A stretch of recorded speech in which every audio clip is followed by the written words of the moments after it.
Now it is my pleasure to introduce Dr. Kelley Tilmon, who will be presenting this year the Founders Memorial Award Lecture. Dr. Tilmon earned her bachelor's degree in biology and English and a master's degree in entomology from University of Delaware, followed by a PhD in entomology at Cornell University. After a postdoctoral work at both Delaware and University of Wisconsin-Madison, she joined the Plant Science Department at South Dakota State University as an assistant associate professor for 10 years. In 2016, she returned to Ohio State, where she serves in field crop entomology. Her service to the ESA spans decades. She has been a subject editor for the Annals of ESA for 15 years. Twice served as program chair for the ESA North Central Branch meeting, and contributed to ESA Renewal Advisory Committee, which helped modernize the society branches and sections structure.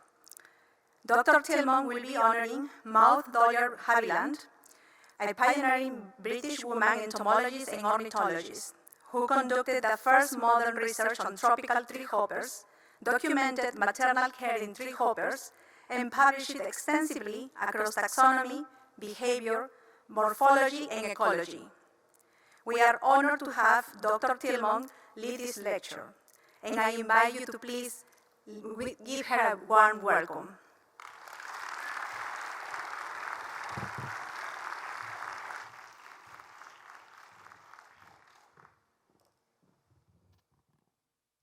Thank you for that kind introduction, Lena, and thank you all for being here this morning. Even though I am a field crop entomologist, I've always been interested in history in general and in the history of entomology in particular. And so when I had an opportunity to do a sabbatical last year, I decided to study early female entomologists. I did one semester of study at Cornell University studying a early faculty member there from the early 20th century, Grace Griswold, and that is another story for another day. Today, I'll be talking about the next phase of my sabbatical, which was 5 months at the Natural History Museum of London, studying Maud Doria Haviland, pictured here with her daughter, Avis. And Haviland was a prominent British ornithologist and entomologist, but she was also an adventurer. But before I begin on Haviland's story, I'd like to acknowledge some very special guests who are here with us today. Haviland's two grandsons, Charles and William Ackroyd, and Charles and William's wife, Lindsay, who are here with us this morning all the way from the UK and Saskatchewan, respectively. So let's give them a warm welcome.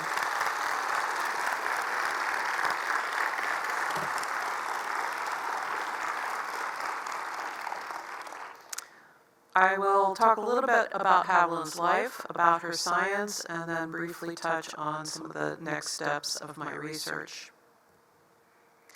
It was surprisingly okay in the 19th and early 20th century for women to pursue entomology as a hobby, especially if the insects in question were pretty, like butterflies. However, professional participation was a different matter. This was the face of professional entomology in the early 20th century. At the ESA annual meeting in 1924, which is a significantly smaller meeting than today's.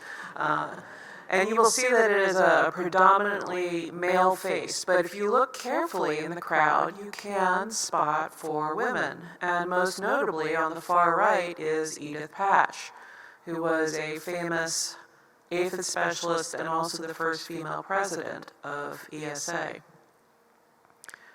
There were many barriers to professional participation for women. Some of these were just the general societal norms of the time, but also there were challenges that were baked right into the system. Some of these were educational.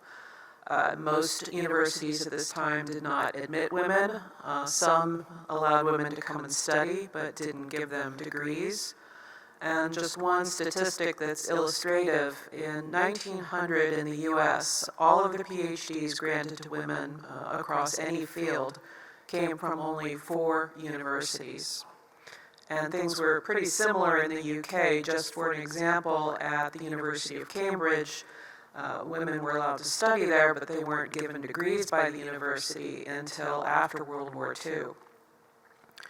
There were also barriers to working as a professional. Of course, most universities wouldn't hire women to begin with, and even those that did, many of them I learned had official university rules requiring a woman to resign if she married. So it was difficult to succeed professionally for women, and yet many women did. And one of these women was Maud Doria Haviland, who lived from 1889 to 1941. This is Haviland on the deck of a steamship on a way to an expedition in Siberia in 1914, and more on that in a moment. But as a side note, Haviland did marry later in life and became Brindley, but most of her work was published under her maiden name, and so that is the name I'm using for this talk. Haviland was born in the small British town of Tamworth. She had a smaller sister, Louisa, and her father was a clergyman. Her father died when she was very young. Her mother remarried, and the family moved to Ireland, where she grew up on a country estate in County Kilkenny. Like many female children of the gentry, she did not go to school. She was educated at home by governesses. And she was a member of a very prominent family. Her stepfather was a high-ranking military officer, and her step-uncle was an earl and a member of parliament. And the social standing of her family probably helped open some doors for her professionally later on. Also, I found evidence that she was, if not independently wealthy, at least financially independent, which also probably facilitated some of her life choices along the way. She grew up on a country estate, and she was an avid hunter, or as one of her friends put it, a keen rider to hounds.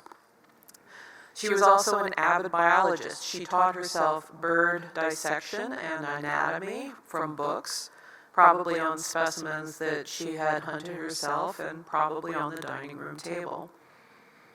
She wrote her first book at the age of 21 in 1910 called Lives of the Fur Folk. This was a natural history book for children. And even though it was for children, if you read it, you can see that she was making very careful and astute biological observations about the creatures that she was telling stories about. And this acute observation and curiosity about the natural world and the observational powers characterized her work for the rest of her life. Haviland also had a way of associating with other strong, accomplished, independent women. For example, her lifelong friendship with the British ornithologist Emma Turner. Haviland accompanied Turner and ornithologist Mary Best on a birding expedition to the Outer Hebrides in 1913. And I've read Turner's journals from this trip, from this account, and apparently Haviland had a bit of a rough go. She was seasick on the trip over, and her tent blew down on her in a storm, and it was always cold and wet, but this was certainly good preparation for Haviland's next adventure in 1914, which was an expedition to the Yenisei River in Siberia. Haviland is on the, from this direction on the far left with her gun. And she was the biologist attached to an anthropological expedition led by Dr. Maria Czaplinka, who was a prominent anthropologist who had put this expedition together. And Haviland, pictured with her gun, she was known for always having her gun because this is how she collected bird specimens, and on one occasion even used it for defense. Haviland on the sketch of the upper left-hand side, a sketch of the expedition members, Haviland on the right, again with her gun. The picture to the right, Haviland sitting on a reindeer sledge. And she spent countless hours, sometimes more than 24 hours in a row, through the white Siberian nights, trekking across the tundra, making her observations, sometimes living in indigenous housing with indigenous families in a tent like this, a chum it's called. And she wrote a book about her experience, Summer on the Yenisei. She was also an accomplished nature photographer. These are some of her photos from that expedition. And in 1914, nature photography was not an easy endeavor. She used photographic equipment that was special made for her in London according to her own specifications. After her Siberian expedition, she enrolled at Newnham College at the University of Cambridge, where she studied for 2 years.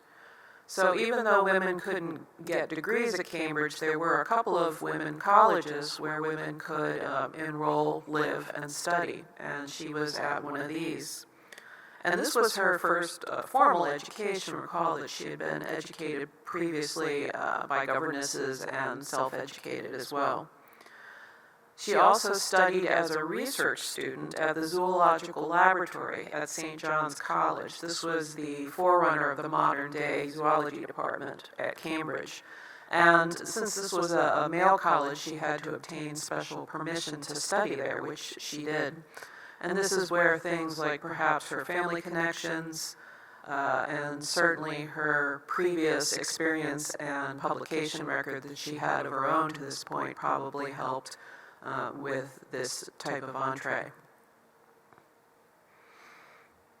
In 1917, she volunteered for service in World War I with an organization called the Scottish Women's Hospital. And this is a fascinating story in its own right. The Scottish Women's Hospital, it was the brainchild and creation of Dr. Elsie Inglis, a Scottish doctor, and she created a series of field hospitals to treat war wounded in France and in Eastern Europe. And this hospital was staffed almost exclusively by women, including the surgeons. Haviland did not have medical training, but she could drive, and she was the personal driver for Dr. Inglis, taking her among all the field hospitals in Eastern Europe across all kinds of unpaved terrain and all kinds of conditions in a car, much like this one, or perhaps even this one. This is a photo from the archives of the Women's Hospital. This was a 14 horsepower vehicle that she managed to get through all manner of conditions. She also was making biological observations along the way. She made observations of all the birds that she saw and sometimes of their behavior, and recorded it all and published this in 3 different publications after the war. This hospital had to make an emergency evacuation when they were overrun by German forces at the end of 1917. And I've read a first-hand account of this evacuation in the archives of the Scottish Women's Hospital, and it was quite a harrowing thing. They were very, very close to the front line. They were surrounded by fire and bomb shells, and they managed to escape through Russia to the port of Archangel, where they took ship for England without the loss of a single life. You would think this would be enough adventure for one life, but Haviland was not done with her war service. She turned around pretty soon thereafter and volunteered as an ambulance driver for the French Red Cross and served in the Soissons region, which saw heavy fighting and casualties. This is from the archives of the French Red Cross. She would have driven an ambulance like this one. These are not, neither of these women are Haviland, but you will notice that these drivers are women, and I learned that there were actually many female ambulance drivers in World War I. So the men had guns put in their hands, and the women grabbed the steering wheel. For this service, both in the Eastern Europe and in France, Haviland was awarded 2 military medals. The war finally over, she returned to Newnham College, this time as a fellow, which is basically the equivalent of a faculty member. And this was the time in her life when she really transitioned to focus on entomology. She had always been active and studied entomology, but most of her publication was in ornithology. but she became serious about entomology at this point. She was a zoology research fellow in the zoological laboratory at St. John's, the first female to hold such a position. And she taught a tripos course in zoology in 1924, and in Cambridge lingo, this is the equivalent of a required course for the biology major. So this was quite a feat for a woman in 1924. And she published a textbook based on her lectures from this course. And before her career in Cambridge was over, she published 47 journal papers and 5 books. And the thing that really strikes me about her publications when you look at the list of them is the incredible range that she showed. She had taxonomic range. She studied many different insect groups, parasitoids, many hemipteran groups. She studied termites. She even published a paper on the variability of South American canoes. She also had incredible biological diversity. She published in taxonomy, morphology, embryology, behavior, life history, and ecology in the modern sense. And the 1920s was an important time for the transition of ecology. To this point, it had largely been natural history, observational in nature, and this is the time when it was making a shift to the more scientifically rigorous experimental ecology, which was the type of work that Haviland did on insects, and so she was part of this transition. And this list also tells me things about Haviland. For example, she was very intellectually curious, very interested in many different things, and also intellectually fearless, because she would take a new thing that she was interested in, she would become an expert in it, and she would publish on it fearlessly, and that's not an easy thing to do. She had other life events during this time period. She married a professor from St. John's, a zoologist, Harold Brindley, in 1922, and she had a daughter, Abbas, in 1925. And remarkably, she continued researching and publishing right through all of these events and beyond. And this is remarkable because for many women who made a start as a biologist, often marriage and especially motherhood was a career ender, but it was not for Haviland. And also remarkably, she continued to publish under her maiden name for the most part. This is her textbook, Forest, Steppe, and Tundra, published in 1926, and if we zoom in on the cover page, she lists herself as Maud D. Haviland, Mrs. H.H. Brindley, sometime Fellow of Newnham College, and honorary member, parentheses, woman, of the British Ornithologists' Union. But her adventures were not over yet. In 1922, she took an expedition to the Tropical Research Station in Guyana, or at the time British Guyana, and stayed there for 5 months doing research. She was there by special invitation of the American ornithologist and entomologist William Beebe, who was the director of that station. And she was funded by both Cambridge and the Royal Society to support this work. And I only have a few pictures of Haviland, but the next one is by far my favorite. Haviland is second from the right, and she's at the field station with her colleagues, smoking and joking before a day of hard work.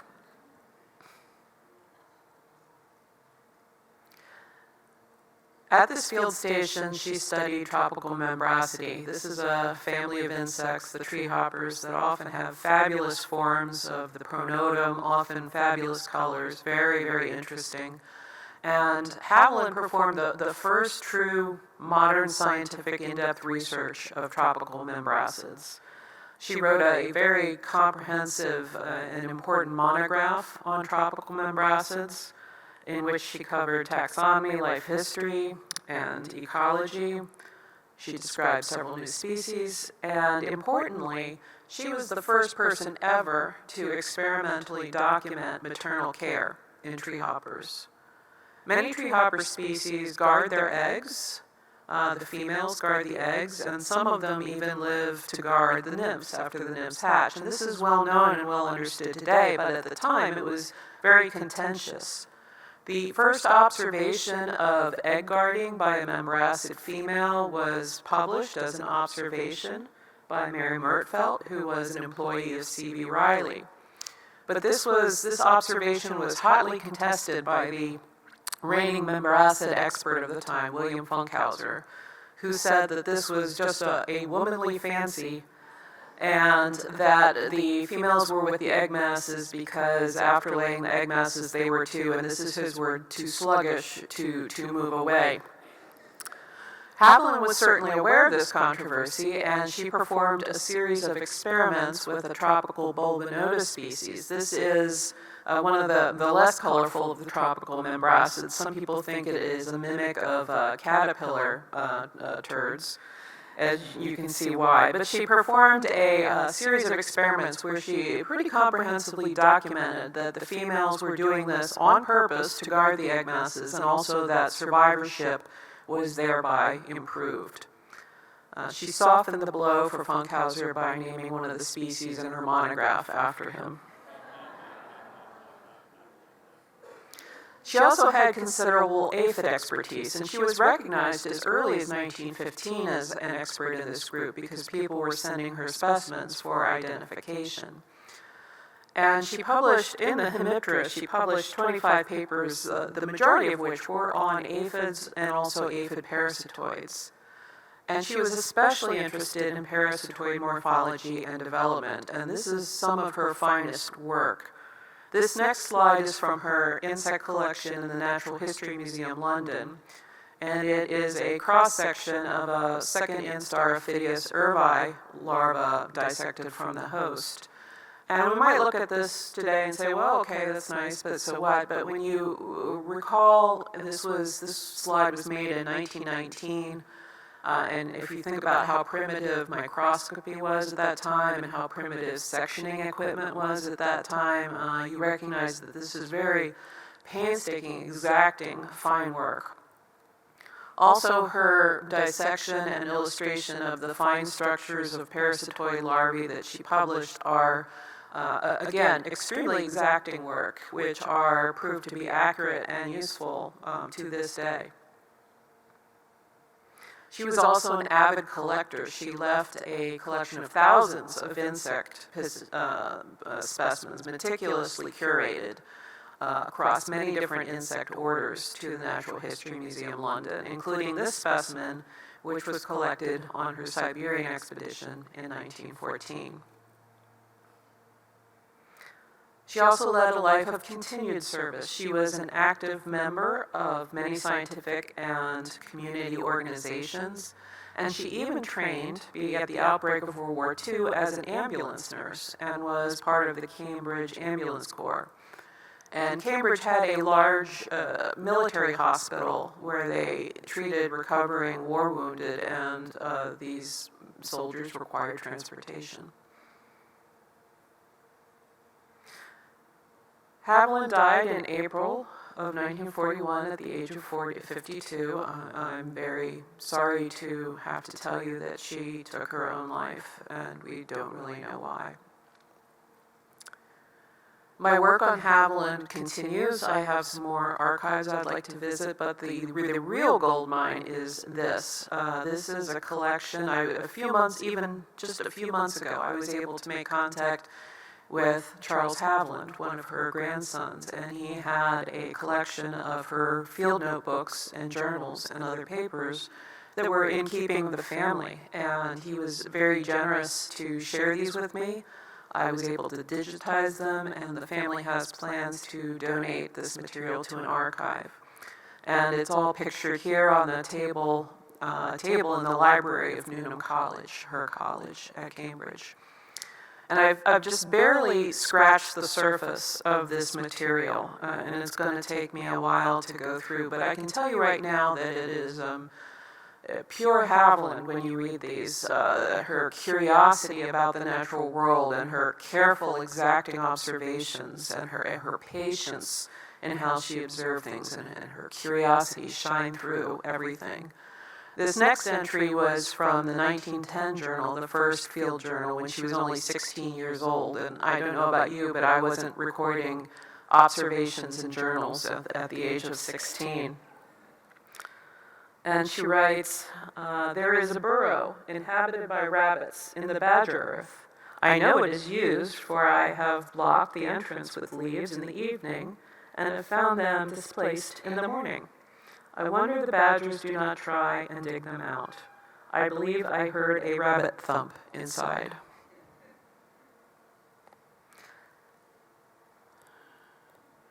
I have many people to thank for their help with this work, in particular the Ackroyd family and Dr. Andrew Polashek at the Natural History Museum, who sponsored my time there and also collaborated with me on the analysis of some of her parasitoid work.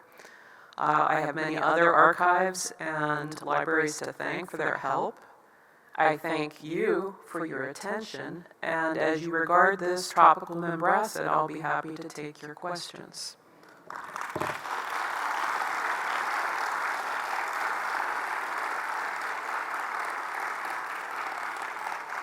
I'm sort of blinded by the light up here, but I'm happy to try to field questions if I have time. Questions? Yes. Yeah, so the question was, is there a book in the works? Yes, caveat, I'm back to my day job now of field crop entomologist, and I'm actually collaborating with Dr. Karen Syme at SUNY Oswego on a book on the American side of this story and the Grace Griswold Cornell Women in Entomology in the U.S., and we're working on that book together right now, so that's the first project, and then in the fullness of time, hopefully a book on Haviland. At first, when I first started this work, I thought it would be maybe a long chapter, but then when I acquired the journals, I knew that I probably had enough for a book. Yes? So, arguably the most famous entomologist at Cambridge at that time was Sir Vincent Wigglesworth, Yes. who was also a hernivorous. Yes. Is there evidence of them interacting? He wrote a letter for her that I found, a letter of recommendation for the zoology fellowship, so I don't know to what degree they studied together, but they certainly would have known each other.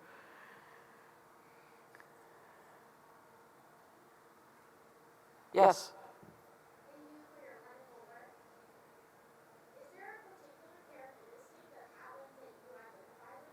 So the question is characteristic of Haviland. Well, I certainly admire her and wish I could be more like her, but I was also, as a young person, very curious about the natural world, and I spent a lot of time outside just fiddling around. Like I remember collecting caterpillars to try to rear them to adult, and I collected frog eggs to try to hatch tadpoles, and so I was always kind of messing around. I wasn't as disciplined about it as she was. I never made a field journal, but that curiosity about the natural world that got her into her profession is the same kind of curiosity that motivated me. Yes?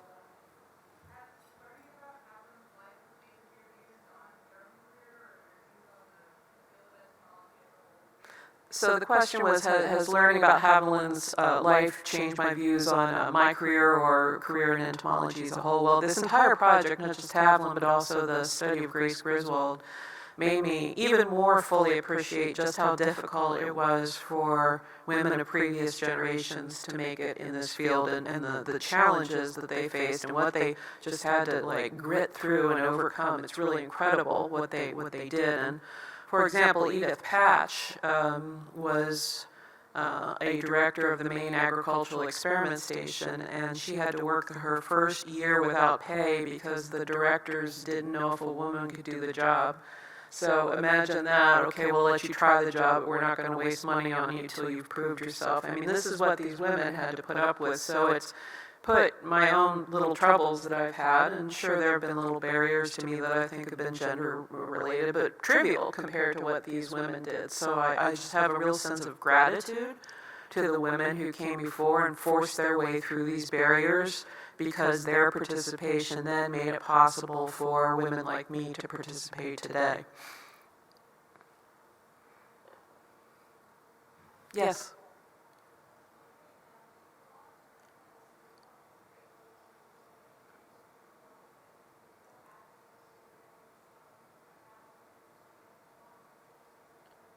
So I had a hard time hearing, but I think do I have access to the illustrations and the photographs and whatnot? Yeah, so much of this is publicly available through the archives. The material that belongs to the Ackroyd family, they've given me permission to work with it and use it, but they also plan to donate it to the archives.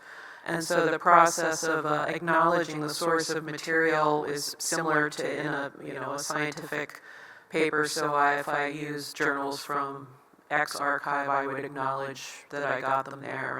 And so yes, most of this information, there aren't any particular barriers to using it. The key being the Ackroyd, the generosity of the Ackroyd family giving me permission to use these papers that have been private and in their family's keeping, but which they intend to make publicly available now. Wonderful. 1 second, please. Thank you, Kelley. That was a wonderful story that you're sharing with us. If you don't know,